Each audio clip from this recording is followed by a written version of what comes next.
नमस्कार, यो news 24 television news 8 मा स्वागत छ। आगामी वर्षका लागि सरकारले बजेट सार्वजनिक गरेको छ। बजेटमा सरकारले केही नयाँ प्रावधान राख्दै आशा जगाउने कोसिस गरे पनि बजेट सन्तुलित हुन सक्दैन कि भन्ने डर भने देखिन्छ।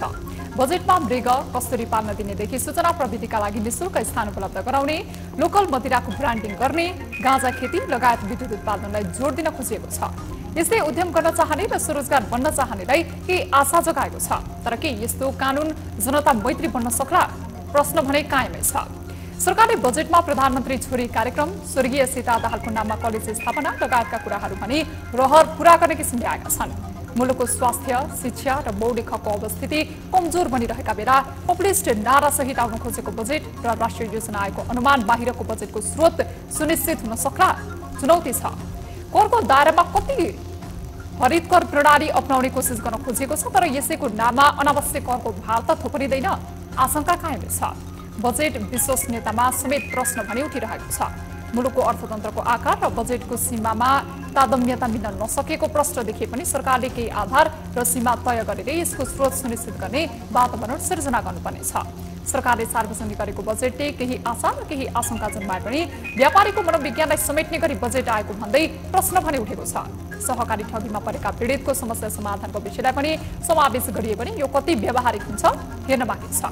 मुलुकमा भयावह स्थितिमा रहेको अर्थतन्त्रलाई आशा र भरोसामा बदल्ने चुनौती सरकारसँग रहे पनि बजेट कार्यान्वयनका चुनौती चिर्दै काम गर्ने गरी अघि बढ्न जरुरी छ। अब न्यूज 8 का हेडलाइन्स।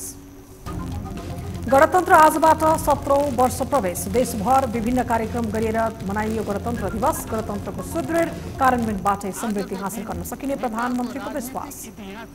युगान्तकारी परिवर्तन भएको सुनौलो दिनको रूपमा सरकारले ल्यायो आगामी आर्थिक वर्षका लागि 18 खर्ब 60 अर्ब 30 करोडको बजेट। बजेटले बेफिती रोक्न नसक्ने भन्दै कांग्रेसको प्रश्न। स्रोत सुनिश्चित गर्न सरकारलाई चुनौती।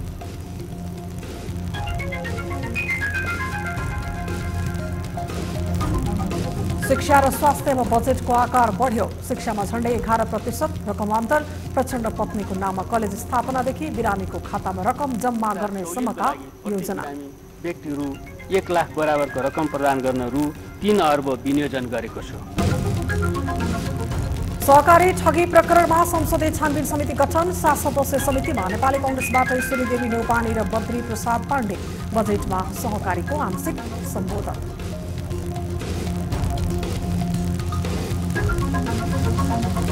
र युवा तथा खेलकुद मन्त्रालयका लागि 3 अर्ब 50 करोड बजेट विनियोजन।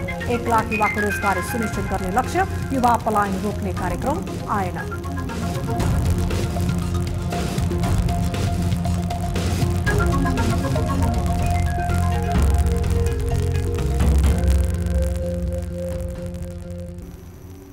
हामी निरन्तर न्यूजमा छौं।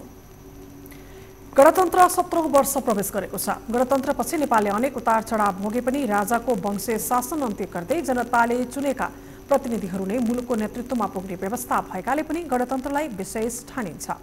राज्य व्यवस्था परिवर्तन बाहेक यतिका समय बितिसक्दा पनि जनजनको अवस्था भने जस्ताको त्यस्तै छ। राजनीतिक अस्थिरता उस्तै छ भने संघीय व्यवस्थामाथि नै आक्षेप लाग्न थालेको छ। एक रिपोर्ट। राजाको प्रत्यक्ष शासन, आन्तरिक द्वन्द्व र चरम गरिबीले थिलो परेका जनताले सडकदेखि सदनसम्म ठूलो संघर्ष गरे। मुलुकलाई वंशको शासनबाट बाहिर ल्याउन ठूलो भूमिका खेले पनि गणतन्त्रले खास प्रतिफल दिन नसकेको भन्दै असन्तुष्टिका स्वरहरू समेत देखिन्छन्। राजनीतिक दलहरू पनि कोही गणतन्त्र चाहिन्न भनिरहेका छन् भने कोही नौलो गणतन्त्रको नाममा सडकमा उत्रिएका छन्। तर सरकारले गणतन्त्रलाई विशेष उपलब्धिको रूपमा व्याख्या गरिरहेको छ।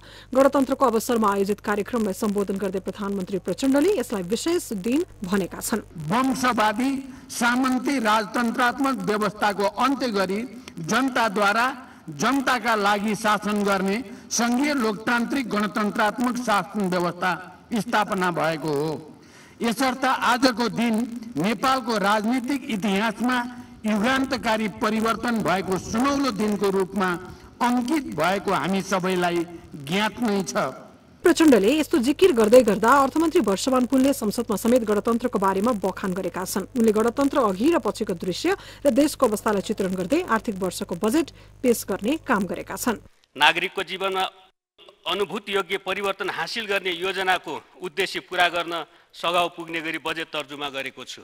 गणतन्त्र दिवसको शुभकामना व्यक्त गर्दै प्रमुख प्रतिपक्षी दल नेपाली कांग्रेसका सभापति शेरबहादुर देउवाले समेत गणतन्त्रको सुदृढीकरण गरेरै समृद्धि हासिल गर्न सकिने उल्लेख गरेका छन् भने एमाले अध्यक्ष केपी ओलीले समेत गणतन्त्र सुन्दर व्यवस्था भएको भन्दै आवधिक निर्वाचनलाई उत्सवको रूपमा व्याख्या गरेका छन्। गणतन्त्र दिवसलाई देशभर विभिन्न कार्यक्रम गरेर मनाइएको छ। तीनै तहले गणतन्त्र दिवसलाई विशेष दिनको रूपमा उल्लेख गर्दै मनाएका छन् भने मुलुकको विकास समृद्धि हासिल गर्न थप जिम्मेवार बन्नुपर्नेमा जोड दिएका छन्। अधिकांशले गणतन्त्रलाई अझ बलियो बनाएर जानुको विकल्प नरहेको व्याख्या समेत गरिरहेका छन्। गणतन्त्रात्मक व्यवस्थाले हाम्रो राष्ट्र एवं हामी सम्पूर्ण नेपालीलाई अमूल्य लाभ प्रदान गरेको छ। यही व्यवस्थाले हामीलाई जनप्रतिनिधिद्वारा निर्मित लोकतान्त्रिक संविधान दिन सफल भएको छ, जुन संविधानले मानव अधिकारको तेस्रो पुस्ताको अधिकार समेत मौलिक हकमा समावेश गरी नागरिकलाई अधिकार सम्पन्न बनाएको छ। गणतन्त्र दिवसले सबैमा ठुलो त्याग बलिदानबाट प्राप्त अधिकारको सदुपयोग र रक्षा गर्न प्रेरणा दियोस्। सबै किसिमको आन्दोलनमा शहादत प्राप्त गर्नुहुने महान शहीदहरूप्रति म हार्दिक श्रद्धाञ्जली व्यक्त गर्न चाहन्छु। परिवारजनहरूमा संवेदना व्यक्त गर्न चाहन्छु। घाइते र अपाङ्गहरूप्रति बेपत्ता योद्धाहरूप्रति सम्मान व्यक्त गर्न चाहन्छु। लोकतान्त्रिक गणतन्त्रलाई सबल तुल्याउन सामाजिक न्याय, सुशासन र समृद्धिका तीनवटै आयामहरूलाई समुचित सन्तुलनका साथ अगाडि बढाउनु अहिलेको प्रमुख आवश्यकता हो। कुनै मान्छेले शासन गर्ने परिपाटीको अन्त्य हुनुपर्दछ र जनताको छोरोले नै जनताहरूले रुचाएको जनताको छोराले नै जनताहरूमा शासन गर्नुपर्छ भन्ने एउटा गणतन्त्रात्मक व्यवस्थामा आज हामी आएका छौँ। यसरी देशभर गणतन्त्रको भक्तिगान सहित कार्यक्रम गरेर उत्सव मनाइए पनि केही दलहरूले भने यसको विरोध गरिरहेका छन्। राष्ट्रिय प्रजातन्त्र पार्टीले गणतन्त्रको विकल्पमा राजतन्त्रको वकालत गरिरहेको छ भने जनमत पार्टीले नौलो गणतन्त्रको मागसहित सड़क प्रदर्शन गरेको छ। सीके राउत नेतृत्वको जनमत पार्टीले नौलो गणतन्त्र भन्दै प्रदर्शन गर्दै गर्दा जनमत पार्टीको मागप्रति समेत अनेक प्रश्न भने उठिरहेका छन्। गणतन्त्र 16 वर्ष पूरा भई 17औं वर्षमा प्रवेश गरे पनि नागरिकमा निराशा र बेरोजगारी दर बढ्नु र विदेशीको लड्को लाग्नुले समस्या पैदा भइ नै रहेको छ। यस्तोमा सरकारले ल्याएको बजेटले नागरिकमा आशा जगाउन सफल होला त? गणतन्त्रको सुदृढीकरणमा सरकार गम्भीर बन्ला? प्रश्न भने गम्भीर छ। न्यूज 24 टेलिभिजनका लागि ब्युरो रिपोर्ट।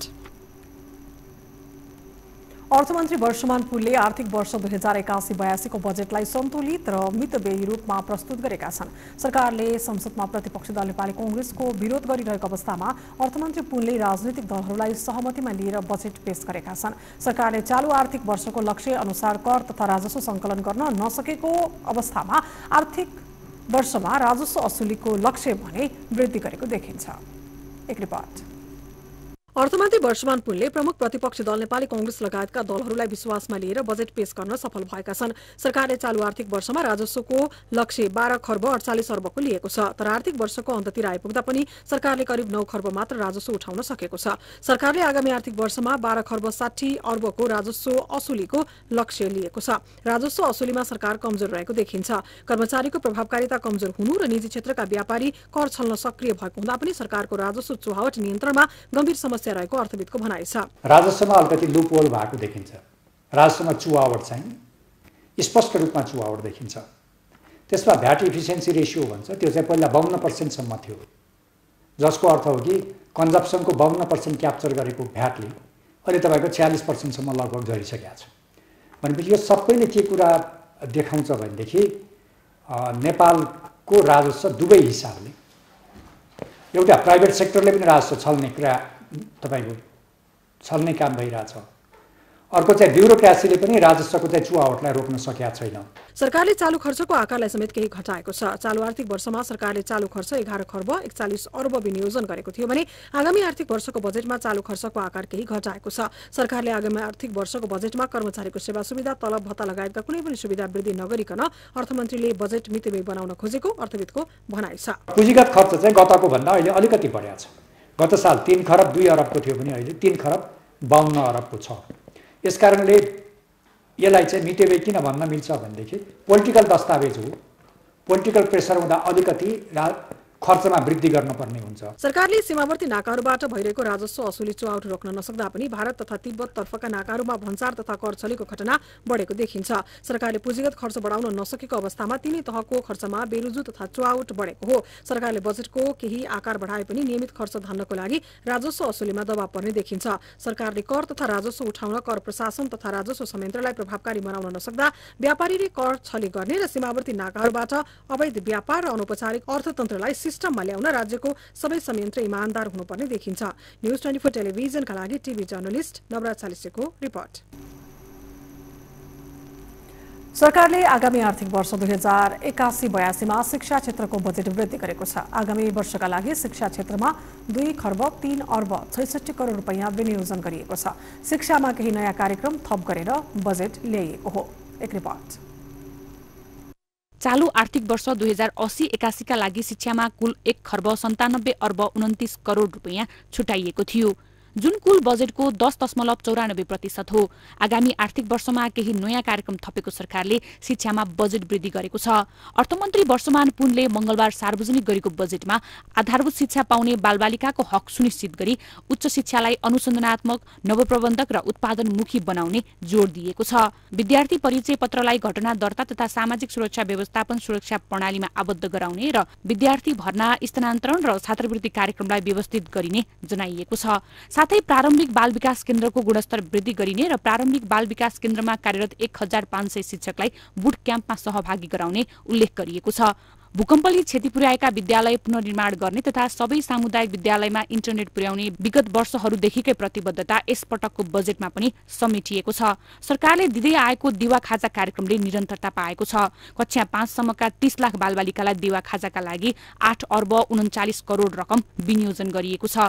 विपन्न समुदायका बालबालिकालाई शिक्षामा पहुँच विस्तार गर्न पूर्ण छात्रवृत्ति कक्षा 6 देखि 12 कक्षासम्म विस्तार गरिएको छ। साथै विद्यालय तहको सबै छात्रवृत्तिका लागि 60 करोड रकम विनियोजन भएको छ। साथै प्रदेशमा एक-एकवटा एकीकृत भान्सा घरको अवधारणा अनुरूप मेगा किचन बनाउन पनि रकम विनियोजन गरिएको छ। अनुसन्धान र नवप्रवर्धनबाट सिर्जित ज्ञान र बौद्धिक सम्पत्ति संरक्षण गर्दै स्टार्टअप मार्फत मिनिमल भाइबल प्रोडक्ट सम्म पुर्याउने व्यवस्था मिलाइनेछ। स्टार्टअप उद्यमीसँगको सहकार्यमा विद्यालयको पूर्वाधार प्रयोग गरी 12 कक्षा उत्तीर्ण विद्यार्थीलाई सिप र रोजगारीमा आबद्ध गरिनेछ। रकम दुरुपयोग भयो भन्दै शिक्षा मन्त्री सुमना श्रेष्ठले स्थगित गरेको राष्ट्रपति शैक्षिक सुधार कार्यक्रमका लागि आगामी आर्थिक वर्षमा रकम विनियोजन गरिएको छ। राष्ट्रपति शैक्षिक सुधार कार्यक्रमका लागि 87 करोड रकम विनियोजन भएको छ। विद्यालय तहदेखि नै आफ्नो रुचि र क्षमता अनुरूपको पेशा छनौट गर्न करियर काउन्सिलिङ कार्यक्रम सञ्चालन गर्न पनि रकम छुटाइएको छ, जसबाट 1 लाख विद्यार्थी लाभान्वित हुने अपेक्षा सरकारले गरेको छ। धनगढीमा अवस्थित शहीद दशरथ चन्द्र स्वास्थ्य विज्ञान विश्वविद्यालय सञ्चालनमा ल्याइनेछ। पोखरा, बर्दिवास, बुटोल र सुर्खेतमा मेडिकल कलेज स्थापना गर्ने कार्य अघि बढाइनेछ। उदयपुर, मोरङ, पर्सा र चितवनमा मेडिकल कलेज स्थापनालाई सम्भाव्यता अध्ययन गरिनेछ। सार्वजनिक विद्यालयहरूमा अपाङ्ग मैत्री कक्षा कोठा निर्माण गर्न 2 अर्ब 50 करोड रकम छुटाइएको छ। सिकाइ अभिवृद्धि गर्न साथीबाट सिक्ने, साथीलाई सिकाउने कार्यक्रमका लागि बजेट विनियोजन भएको छ। त्रिभुवन विश्वविद्यालयलाई उत्कृष्ट प्राज्ञिक थलो बनाउने, विश्वविद्यालय एक आपसमा गाभ्ने, विदेशी विद्यार्थीलाई भिसामा सहजीकरण गर्ने, विश्वविद्यालय अनुदान आयोग पुनर्संरचना गर्ने बजेटमा उल्लेख छ। उच्च शिक्षाका लागि 21 अर्ब 45 करोड विनियोजन गरिएको छ। चिकित्सा शिक्षामा दिँदै आएको छात्रवृत्ति समुदाय केन्द्रित गरी सरकारी लगानी दिगोपन दिन कानून संशोधन गर्ने र चिकित्सा शिक्षा, कृषि, इन्जिनियरिङ र सूचना प्रविधि लगायतका उच्च शिक्षा अध्ययनका लागि सक्रिय कोष मार्फत सहुलियतपूर्ण ऋण कर्जा उपलब्ध गराइने बजेटमा उल्लेख गरिएको छ। यसअघिका विभिन्न सरकारले राजनीतिक व्यक्तित्वका नाममा शैक्षिक संस्थाहरू स्थापना गर्ने गरिएकोमा अहिले प्रधानमन्त्री पुष्पकमल दाहाल प्रचण्ड पत्नी स्वर्गीय सीता दाहालको नाममा कलेज स्थापना गर्ने घोषणा सरकारले गरेको छ। काठमाडौँ विश्वविद्यालयमा Sita Dahal memorial college of naturopathy and यौगिक साइन्स कलेज स्थापना र पूर्वाधार निर्माणका लागि भन्दै रकम व्यवस्था गरेको अर्थमन्त्री पुनले जनाएका छन्। साथै प्रधानमन्त्री छोरी आत्मनिर्भर कार्यक्रमका लागि पनि बजेट छुट्याइएको छ। केही यस्ता कार्यक्रमको पनि विभिन्न पक्षबाट आलोचना भएका छन्। न्यूज 24 टेलिभिजनका लागि टिभी जर्नलिस्ट प्रगति मल्सिना, काठमाडौँ। सरकारले आगामी आर्थिक वर्ष 2081-82 का लागि स्वास्थ्यतर्फ 86 अर्ब 24 करोड बजेट विनियोजन गरेको छ। अर्थमन्त्री वर्षमान पुनले मंगलबार संसदमा प्रस्तुत गरेको बजेटमा आधारभूत स्वास्थ्य सेवा, निशुल्क औषधि उपचार, अस्पतालको स्तरोन्नति, स्वास्थ्य बीमा, निर्माणाधीन अस्पताल निर्माण लगायतका अघिल्लो बजेटलाई नै निरन्तरता दिएको छ। गत आर्थिक वर्षभन्दा यो वर्ष स्वास्थ्यतर्फको बजेट 3 अर्ब 75 करोडले बढेर आएको हो। एक रिपोर्ट। सरकारले सोमबार चालू आर्थिक वर्षको बजेट प्रस्तुत गर्दै स्वास्थ्य तथा जनसंख्या मन्त्रालयको बजेट 86 अर्ब 24 करोड व्यवस्था गरेको हो। चालू आर्थिक वर्षको बजेटमा स्वास्थ्यतर्फ विकास, आधारभूत स्वास्थ्य उपचार लगायत विषयका लागि बजेट विनियोजन गरिएको छ। आर्थिक वर्ष 2081-82 का लागि स्वास्थ्यतर्फ कुन विषयमा कति बजेट विनियोजन भयो? आधारभूत स्वास्थ्य उपचार तथा औषधि उपकरणका लागि 15 अर्ब बजेट विनियोजन, आधारभूत अस्पताल निर्माण तथा निर्माणाधीन अस्पताल निर्माण सम्पन्न गर्न 15 अर्ब 41 करोड बजेट विनियोजन, जटिल रोग, मुटु, cancer, spinal injury, head injury, sickle cell लगायत उपचारका लागि सरकारले प्रदान गर्दै आएको प्रति व्यक्ति 1 लाख रुपैयाँ प्रदान गर्न रु 3 अर्ब विनियोजन। सरकारले निशुल्क प्रदान गर्दै आएको 98 प्रकारका औषधि तथा खोप र प्रजनन स्वास्थ्य सामग्री वितरणका लागि रु 1 अर्ब 43 करोड बजेट विनियोजन। आमा सुरक्षा र मातृ तथा नवजात शिशु स्याहार कार्यक्रममा 3 अर्ब 6 करोड, क्यान्सर, पक्षघात, मृगौला, मेरुदण्ड, डायलाइसिसका लागि प्रति व्यक्ति 5000 उपचार खर्च व्यक्तिगत खातामा जम्मा हुने व्यवस्थाका लागि 2 अर्ब बजेट विनियोजन। स्वास्थ्य बीमा कार्यक्रम विस्तारका लागि 7 अर्ब 50 करोड विनियोजन। आधारभूत स्वास्थ्य सेवा प्रदान गर्न हरेक वडामा एक आधारभूत स्वास्थ्य सेवा केन्द्र सञ्चालन गरिनेछ। निर्माण सम्पन्न भएका 5, 10 र 1500 का आधारभूत अस्पतालको विधि तय गरी सञ्चालन गरिनेछ। निर्माणाधीन अस्पतालको निर्माण कार्य सम्पन्न गरिनेछ। यसका लागि रु 15 अर्ब 41 करोड विनियोजन गरेको छु। विपन्न नागरिकले मुटु, क्यान्सर, मृगौला, Alzheimer's, Parkinson's, spinal injury, head injury तथा सिकल सेल एनिमिया रोगमा उपचार सहुलियतको लागि प्रति बिरामी व्यक्ति रु 1 लाख बराबरको रकम प्रदान गर्न रु 3 अर्ब विनियोजन गरेको छु। आगामी आर्थिक वर्षको बजेटमा आधारभूत स्वास्थ्य सेवा प्रदानका लागि हरेक वडामा एक आधारभूत स्वास्थ्य सेवा केन्द्र स्थापना गरिने, परोपकार प्रसूति तथा स्त्री रोग अस्पतालमा नवजात शिशुको जन्मजात विकलाङ्ग वा असाधारण प्रकृतिको अवस्था पहिचानका लागि भ्रूण पहिचान तथा नवजात शिशु परीक्षण सेवा सञ्चालन गरिने अर्थमन्त्री पुनले बताएका छन्। यसैगरी वीर अस्पतालमा जलन उपचारका लागि आधुनिक सघन उपचार केन्द्र स्थापना, कीर्तिपुर जलन अस्पतालको पूर्वाधार निर्माण, नयाँ निर्माण हुने ट्रमा सेन्टरलाई नजिकका स्वास्थ्य संस्थाको समन्वयमा सञ्चालन गरिने, फेरि अस्पताललाई सिकल सेल एनिमिया उपचार केन्द्रमा विकास गरिने जनाइएको छ। साथै संघीय अस्पतालमा जेरियाट्रिक वार्ड सञ्चालन गरी ज्येष्ठ नागरिकलाई सहज रूपमा स्वास्थ्य सेवा उपलब्ध गराइने, अटिजम, बौद्धिक तथा शारीरिक अपाङ्गता भएका बालबालिकाको विकास अवस्था र बाल मानसिक समस्याको पहिचान, निदान, उपचार तथा पुनर्स्थापनामा संलग्न हुने जनशक्तिको क्षमता अभिवृद्धिमा जोड दिएको छ।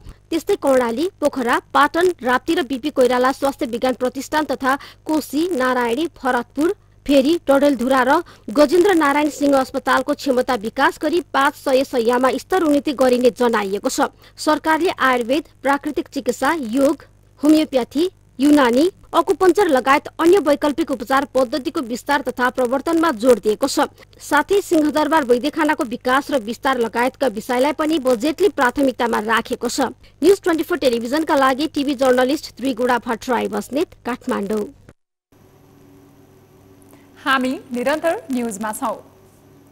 सहकारी ठगी प्रकरणमा संसदीय छानबिन समिति बन्ने भएको छ। समिति बन्दै नबन्ने सत्तापक्षको अडान र व्यक्तिको नाम तोकेरै समिति बनाउनु पर्ने प्रतिपक्षको अडानलाई मध्यभागमा ल्याएर सहमति जुटाइएको छ। समितिले विभिन्न 29 सहकारीको अध्ययन गर्ने र गोर्खा मिडिया प्रणाली लगायत अन्य कम्पनीमा अवैध रकमान्तर भए नभएको विषयमा अनुसन्धान गर्दै कारबाही सिफारिस गर्ने बताइएको छ। छानबिनका लागि एमालेको नेतृत्वमा 7 सदस्यीय छानबिन समिति बनेको छ।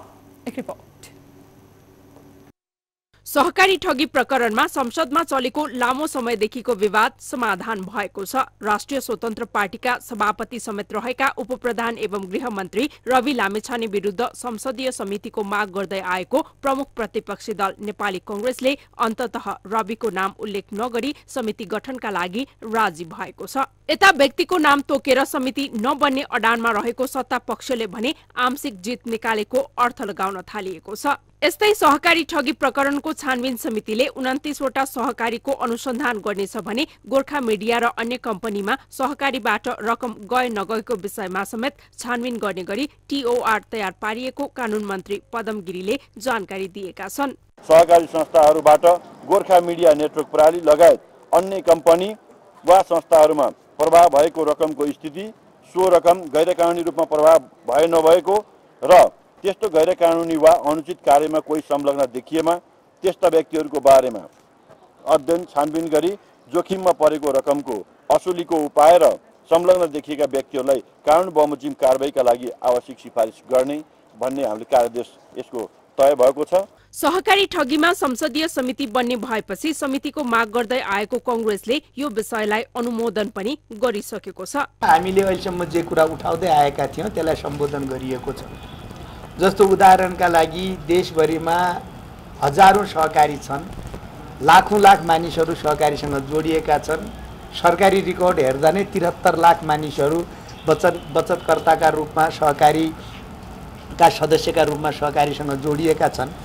अहिले सहकारीमा पछिल्लो समयमा देखिएको जुन अप्ठ्यारो गाह्रो मानिसका रकम डुब्ने, अवचलन हुने, दुरुपयोग हुने लगायतका कामहरूले ती सबै मान्छेलाई चिन्तित बनाएको छ। समिति बनाउने सहमति जुटाउनका लागि कार्यदलमा छलफल गरेका नेताहरूले पनि समिति बन्ने र यसले निष्पक्ष छानबिन गर्दै सहकारी पीडितमाथि न्याय दिलाउने दावी गरिरहेका छन्।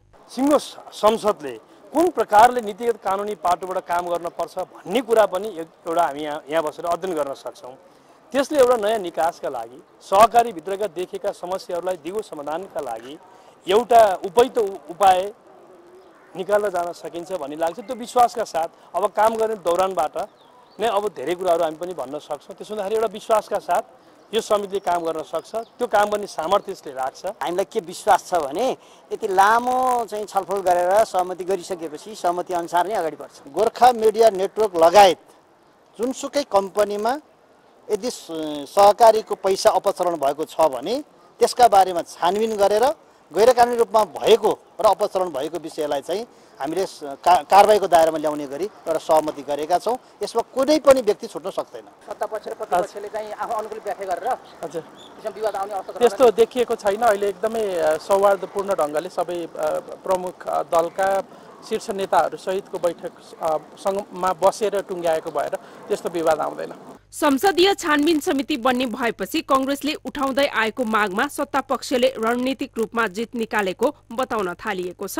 यद्यपि तत्कालीन रूपमा यस्तो देखिए पनि समितिले निष्पक्ष छानबिन गरेर दिने नतिजा कस्तो आउँछ भन्ने विषयले यो विषयमा थप प्रश्न हुनेछ। समिति र रवि लामेछाने संसदमा सहकारी ठगी आरोप लागेपछि संसदीय समिति बनाउनु पर्ने माग राख्दै प्रमुख प्रतिपक्षी दल नेपाली कांग्रेसले अडान राख्दै आए पनि उपप्रधान एवं गृहमन्त्री रवि लामेछानेको नाम समावेश नगरिए पनि उनी रहेको तत्कालीन कम्पनी गोर्खा मिडिया प्रणालीको नाम उल्लेख गरिएको छ। नैतिक रूपले हेर्ने हो भने समिति बनिसकेपछि रविले छानबिन चलुन्जेल मन्त्रालय जान्न भन्नुपर्ने स्थिति छ। तर कम्पनीको नाम राखेर सत्तारोहण रोक्ने प्रयासलाई सार्थकता दिन नै यस्तो गरिएकाले राजीनामा वा मन्त्रालय नजाने विषय अहिले नै के होला भन्न सकिने स्थिति छैन। तर संसदीय छानबिन समितिले रविलाई दोषी साबित गरेको खण्डमा भने उनको राजनैतिक जीवन नै खतरामा पर्नेछ।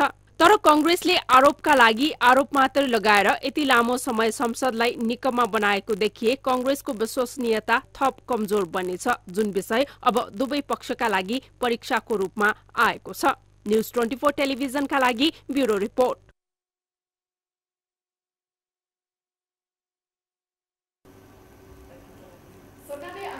2081-82 का लागि 18 खर्ब 60 अर्ब 30 करोडको बजेट ल्याएको छ। मंगलबार संघीय संसदको दुवै सदनको संयुक्त बैठकमा अर्थमन्त्री वर्षमान पुनले बजेट प्रस्तुत गरेका हुन्। चालुतर्फ 11 खर्ब 40 अर्ब 66 करोड तथा पुँजीगततर्फ 3 खर्ब 52 अर्ब 52 करोड र वित्तीय व्यवस्थापनतर्फ 3 खर्ब 67 अर्ब रहेको बजेट प्रस्तुत गरिएको छ। चालु आर्थिक वर्षको भन्दा ठूलो आकारको बजेट आए पनि बजेट कर्मकाण्डी मात्रै रहेको विपक्षीहरूले आलोचना गरेका छन्। एक रिपोर्ट। बजेटमा पुँजीगत खर्च अर्थात विकास खर्च भन्दा बढी वित्तीय व्यवस्थापन अर्थात सार्वजनिक ऋणको सावा ब्याज तिर्ने रकम बढी छुट्याइएको छ। समग्र बजेटलाई हेर्दा आगामी आर्थिक वर्ष पनि पूर्वाधार क्षेत्र दबावमा रहने देखिएको छ। सरकारले कुल 18 खर्ब 60 अर्ब 30 करोडको बजेट ल्याउँदा पुँजीगतमा 3 खर्ब 40 अर्ब 35 करोड अर्थात 18.94% बजेट विनियोजन गरेको छ। सार्वजनिक ऋणको भार थपिँदै जाँदा पुँजीगत खर्च भन्दा वित्तीय व्यवस्थापनतर्फ सरकारले बढी बजेट विनियोजन गरेको छ। कुल बजेटको 19.74% अर्थात 3 खर्ब 67 अर्ब 18 करोड बजेट विनियोजन भएको अर्थमन्त्री वर्षमान पुनले घोषणा गरेका छन्। सरकारले ल्याएको बजेटमा चालु शीर्षकमा 11 खर्ब 40 अर्ब 66 करोड अर्थात 61.31% बजेट विनियोजन छ। त्यसैगरी प्रदेश र स्थानीय तहलाई 4 खर्ब 8 अर्ब 27 करोड बजेट विनियोजन गरेको छ। सरकारले 5 उद्देश्य, 5 प्राथमिकता र 5 रणनीति तथा 5 रूपान्तरणकारी क्षेत्रका कार्यक्रम अगाडि बढाएको बताएको छ। तर बजेट हेर्दा स्रोत बिनाको महत्वाकांक्षा बाढेको जस्तो देखिएको छ। चालु आर्थिक वर्षमा सरकारले 17 खर्ब 51 अर्बको बजेट ल्याउँदा करिब 14 खर्ब 72 अर्ब राजस्व उठाउने लक्ष्य राखेको थियो। तर आगामी आर्थिक वर्षको बजेट बढेर आउँदा राजस्व लक्ष्य घटेर 12 खर्ब 60 अर्बको लक्ष्य राखिएको छ। बजेटमा सरकारको कार्यक्षमता कसरी वृद्धि गर्ने भन्ने कुरा पनि उल्लेख छैन भने स्रोतको अनिश्चितता बीच ल्याइएको कार्यक्रमहरूको त्यति सान्दर्भिकता देखिँदैन। विगतका कमी कमजोरीहरू आयोजना तथा परियोजना कार्यान्वयनमा ढिला सुस्ती हुँदा त्यसको लागत र समय लम्बिने गरेको थियो। त्यस्ता कमजोरीलाई सम्बोधन हुने खालका योजनाहरू बजेटमा आउन सकेका छैनन्। बजेटमा टुक्रे आयोजनाहरू बढिरहेको तथा विगतका आयोजना अलपत्र हुने बजेट ल्याइएको भन्दै प्रमुख प्रतिपक्षी दलका नेताहरूले बजेटको आलोचना गरेका छन्। बजेटमा सरकारले केही महत्वाकांक्षी नाराहरू अघि सारेको छ। कुल 18 खर्ब 60 अर्बको बजेटमा 12 खर्ब 60 अर्ब राजस्व लक्ष्य छ। चालु आर्थिक वर्षको 11.5 महिनामा लक्ष्यको 60% अर्थात 8 खर्ब 63 अर्ब मात्रै राजस्व उठेको छ। यो हिसाबले आगामी वर्ष पनि लक्ष्य अनुसार राजस्व उठ्ने सम्भावना देखिँदैन। यसरी हचुवाको भरमा बजेटमा राजस्व उठ्ने लक्ष्य राखेको सरकारले 2 खर्ब 17 अर्ब बाहिरी ऋण र 3 खर्ब 30 अर्ब आन्तरिक ऋण लिने भनिएको छ। तर कहाँबाट ल्याउने भन्ने स्रोत खुलाइएको छैन। यद्यपि आगामी आर्थिक वर्षको बजेट मितव्ययी नै रहेको आर्थिक क्षेत्रका विज्ञले बताएका छन्। न्यूज 24 टेलिभिजनका लागि टिभी जर्नलिस्ट सन्दीप शर्माको रिपोर्ट। सरकारले आगामी आर्थिक वर्षको बजेटमा युवा तथा खेलकुद क्षेत्रका लागि बजेट बढाएको छ। खेलकुद मन्त्रालयलाई चालु आर्थिक वर्षमा 2 अर्ब 87 करोड 59 लाख बजेट छुट्याइएकोमा आगामी वर्षमा युवा तथा खेलकुद मन्त्रालयका लागि रु 3 अर्ब 50 करोड रकम विनियोजन गरिएको छ। युवा तथा खेलकुद मन्त्रालयको बजेटको आकारमा वृद्धि भए पनि युवा लक्षित कार्यक्रम भने उपेक्षित छ। एक रिपोर्ट। रोजगारीकै कारण विदेशी नै युवाको संख्या हत्तै बढेका बेला आगामी वर्षको कार्यक्रमले पनि सो क्रम भङ्ग गर्ने देखिएको छैन। अघिल्लो आर्थिक वर्षको तुलनामा युवा तथा खेलकुद मन्त्रालयको बजेटको आकारमा केही वृद्धि भए पनि सरकारले युवा पलायन रोक्ने कुनै ठोस कार्यक्रम ल्याएको छैन। तर पनि केही पृथक प्रयास भने भएका छन्। सरकारले विश्वविद्यालयबाट अध्ययन सम्पन्न गरी रोजगारीको खोजीमा रहेका युवालाई विभिन्न सार्वजनिक निकाय र निजी क्षेत्रसँगको सहकार्यमा उद्योग, व्यवसाय, कृषि तथा पशुपक्षी फार्म, होटल, पर्यटन निर्माण क्षेत्र लगायतमा कार्यस्थल तालिम दिने भएको छ। 1 लाख युवाको रोजगारी सुनिश्चित गर्ने सरकारको लक्ष्य रहेको छ, जसका लागि सरकारले 3 अर्ब छुट्याएको छ। त्यस्तै युवाको क्षमता वृद्धि गरी उनीहरूको प्रतिभालाई सार्वजनिक सेवा र उत्पादनमूलक क्षेत्रमा उपयोग गर्न राष्ट्र निर्माणमा युवा परिचालन कार्यक्रम सञ्चालन गर्ने सरकारको योजना रहेको छ।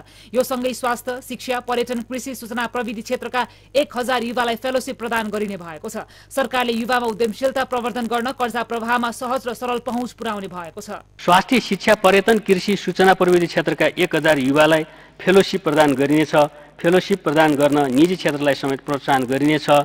युवामा उद्यमशीलता प्रवर्धन गर्न कर्जाको सहज र सरल पहुँच पुर्याइनेछ। उद्यममा युवा सहभागिता बढाउन स्टार्टअप र नवप्रवर्धनका लागि इकोसिस्टम विकास गरी उद्यमशील वातावरण सृजना गर्ने सरकारको योजना छ। त्यसका लागि स्टार्टअप बोर्ड गठन गर्ने भएको छ।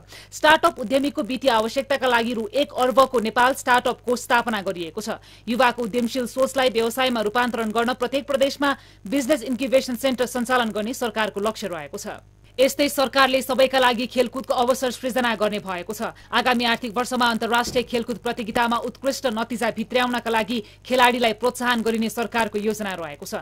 यसैगरी सरकारले आगामी आर्थिक वर्षमा विभिन्न विधाका 80 वटा राष्ट्रिय खेलकुद प्रतियोगिताको आयोजना गर्ने लक्ष्य लिएको छ। नेपालको मौलिक खेल एवं परम्परागत घोडाचढी, डन्डीबियो, बागचा लगायत खेलको प्रवर्धन गर्ने आधुनिक प्रविधियुक्त ई स्पोर्ट्सको अन्तर्राष्ट्रिय प्रतियोगिता आयोजना गर्ने भएको छ। सरकारले खेल पूर्वाधार निर्माणतर्फ रु 1.30 करोड रकम विनियोजन गरेको छ।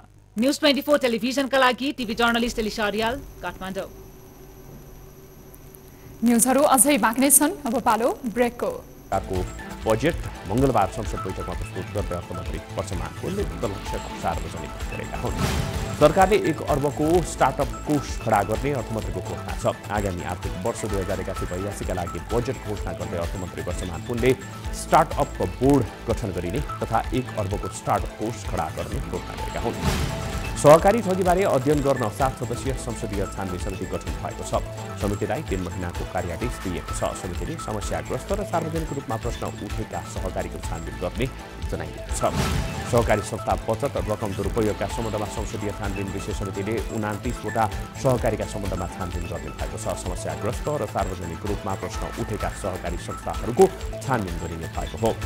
गृहमन्त्री रवि लामिछाने मुछिएको गोर्खा मिडिया नेटवर्कमा लगानी गरेका सहकारी संस्थाहरूको पनि छानबिन गरिने भएको छ। संसदीय छानबिन समितिको क्षेत्राधिकार तोक्न गठित कार्यदलले गोर्खा मिडियामा पैसा गएको संस्थामा छानबिन गर्ने भनी कार्यादेश तय गरिएको हो। नेकपा एमाले कोशी प्रदेश संसदीय दलका उपनेता परिवर्तन भएको छ। मंगलबार बसेको प्रदेश एमाले संसदीय दलको बैठकले तिलकुमार मेन्याङबोलाई दलको उपनेता चयन गरेको हो।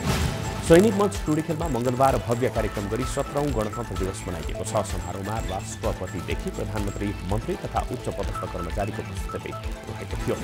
प्रधानमन्त्री पुष्पकमल दाहाल प्रचण्डले संक्रमणकालीन न्यायको बाँकी काम गर्न सरकार तयार रहेको बताएका छन्। गणतन्त्र दिवसको अवसरमा टुडीखेलमा आयोजित कार्यक्रममा उनले शान्ति प्रक्रिया टुङ्ग्याउने प्रतिबद्धता पनि जनाएका हुन्। चीन र पाकिस्तानमा पनि 17औं गणतन्त्र दिवस मनाइएको छ। बेइजिङ स्थित नेपाली दूतावासमा त्यहाँ रहेका कूटनीतिक कर्मचारी सहित उपस्थितिमा विशेष कार्यक्रम आयोजना गरी दिवस मनाइएको हो। गणतन्त्र दिवसको अवसरमा गण्डकी प्रदेश सरकारले प्रहरी वरिष्ठ उपरीक्षक अरुण पौडेल, जिल्ला प्रहरी कार्यालय कास्कीका एसपी मोहन कुमार थापा र मुस्ताङका प्रहरी प्रमुख डीएसपी भोजराज पाण्डेलाई पुरस्कृत गरेको छ। प्रदेश प्रमुख डेलराज भट्टले उनीहरूलाई नगद तथा प्रमाणपत्र प्रदान गरेका हुन्। प्रदेश स्तरीय विभिन्न कार्यक्रम गरी मोरङमा पनि 17औं गणतन्त्र दिवस मनाइएको छ। गणतन्त्र दिवसको कार्यक्रममा बोल्दै कोशी प्रदेशका आन्तरिक मामिला तथा कानुन मन्त्री लीला वल्लभ अधिकारीले गणतान्त्रिक व्यवस्थालाई अझै समुन्नत र मजबुत बनाउँदै लैजानु पर्नेमा जोड दिएका छन्। वीर अस्पतालको पुरानो भवनमा रहेको आकस्मिक कक्षलाई नयाँ भवनमा सार्न स्वास्थ्य मन्त्री प्रदीप यादवले निर्देशन दिएका छन्। स्वास्थ्य तथा जनसङ्ख्या मन्त्री यादवले आकस्मिक कक्षलाई सर्जिकल भवनमा सार्न निर्देशन दिएका हुन्। महिनावारीको बेला महिला ट्राफिक प्रहरीले सडकमा ड्युटी गर्नु नपर्ने भएको छ। गृहमन्त्री रवि लामिछानेले महिलालाई 4 दिन शारीरिक अस्वस्थता हुने भन्दै 4 दिन बिदा दिने घोषणा गरेका हुन्। ललितपुरको सानेपामा मंगलबार भएको मोटरसाइकल दुर्घटनामा पनि रामेछापको मन्थली नगरपालिका 6 का 24 वर्षीय विजय घिसिङको मृत्यु भएको छ। दुर्घटनामा घाइते भएको सोही ठाउँकै सञ्जय कुमार घिसिङको ट्रमा सेन्टरमा उपचार भइरहेको छ। पोखरा महानगरको जाल्पा रोडमा बेवारिसी अवस्थामा नवजात शिशु फेला परेका छन्। पोखरा महानगरको वडा नम्बर 8 जाल्पा रोड स्थित एक स्थानीयको घरको गेटमा 2-3 दिनको शिशु फेला परेको प्रहरीले जनाएको छ। जिल्ला प्रहरी कार्यालय बाजुराले हत्या आरोपित 51 वर्षीय लालबहादुर बडुवाललाई पक्राउ गरेको छ। बाजुराको बडीमालिका नगरपालिका 6 की 45 वर्षीय धौली बडुवालको हत्या गरेको आरोपमा पक्राउ गरी सार्वजनिक गरेको हो। निजी दूरसञ्चार सेवा प्रदायक कम्पनी एनसेलले जीएसएम मोबाइल सेवाको अनुमति पत्र नवीकरणका लागि नेपाल दूरसञ्चार प्राधिकरणमा निवेदन दिएको छ। सोमबार 4 अर्ब रुपैयाँ बुझाएर एनसेलले प्राधिकरणमा निवेदन दिएको हो। चालु आर्थिक वर्ष 2080-81 को वैशाख मसान्तसम्ममा निर्जीवन बीमा कम्पनीहरूले पाउने 31 अर्ब रुपैयाँ बढीको व्यापार गरेको छ। हाल सञ्चालनमा रहेका 14 वटा निर्जीवन बीमा कम्पनीहरूले चालु आर्थिक वर्षको 10 महिनामा 32 अर्ब 87 करोड 48 लाख रुपैयाँ कुल बीमा शुल्क हासिल गरेको हो। कैलालीका किसानले केरामा देखिएको पानामा रोग नियन्त्रणमा सहयोग गर्न माग गरेको छ। गत वर्ष कैलालीको टिकापुरका केही किसानको बारीमा देखिएको पानामा रोग नियन्त्रणमा सरकारले सहयोग नगरेको उनीहरूको गुनासो छ। रिमल चक्रवातको प्रभावमा देशका धेरै स्थानमा भारी वर्षा भएको छ। मौसम पूर्वानुमान महाशाखाको मंगलबार दिउँसो 2 बजेसम्मको विवरण अनुसार विगत 24 घण्टामा देशका 12 स्थानमा भारी वर्षा भएको हो। ग्रेट हिमालय क्रिकेट एकाडेमीले एनसीसीएस महिला तथा पुरुष T20 क्रिकेट प्रतियोगितामा विजयी सुरुवात गरेको छ। मंगलबार सम्पन्न खेलमा हिमालयले ओएसएस क्रिकेट एकाडेमीलाई 6 विकेटले पराजित गरेको हो। र दक्षिण कोरियाली सरकारले यात्रामा रहँदा तथा विदेशमा बस्दा पनि गाँजा सेवन नगर्न आफ्ना नागरिकलाई सचेत गराएको छ। बेवास्ता गर्नेहरूले घर फर्केपछि कडा कानुनी कारबाहीको सामना गर्नुपर्ने सरकारले चेतावनी पनि दिएको छ।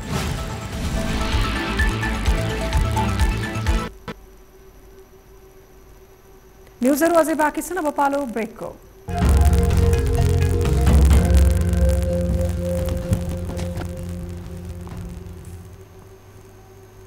हामी निरन्तर न्युजमा छौं। अब वेदर अपडेट।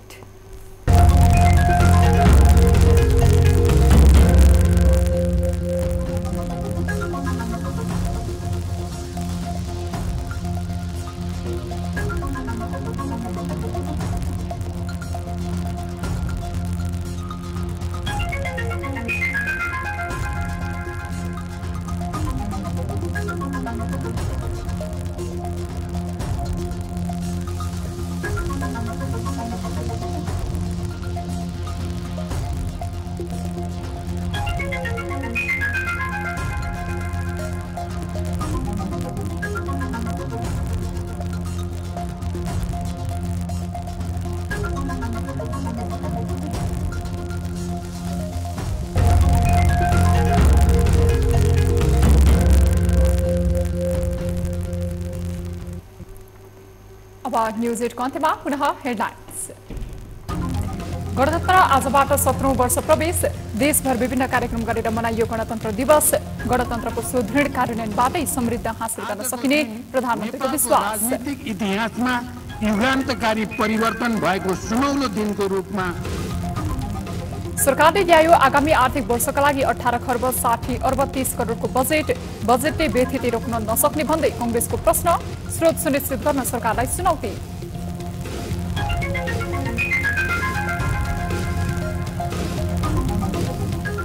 शिक्षा र स्वास्थ्यमा बजेटको आकार बढ्यो। शिक्षामा झण्डै 11% रकमान्तर।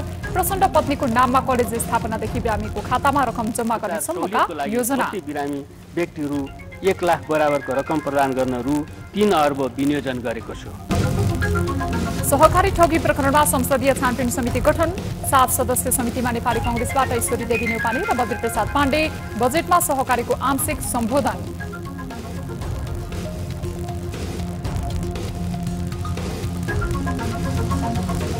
र युवा तथा खेलकुद मन्त्रालयका लागि 3 अर्ब 50 करोड बजेट विनियोजन। 1 लाख युवाको रोजगारी सुनिश्चित गर्ने लक्ष्य। युवा पलायन रोक्ने कार्यक्रम पनि आएन। स्वास्थ्य, शिक्षा, पर्यटन, कृषि, सूचना प्रविधि क्षेत्रका 1000 युवालाई फेलोशिप प्रदान गरिनेछ।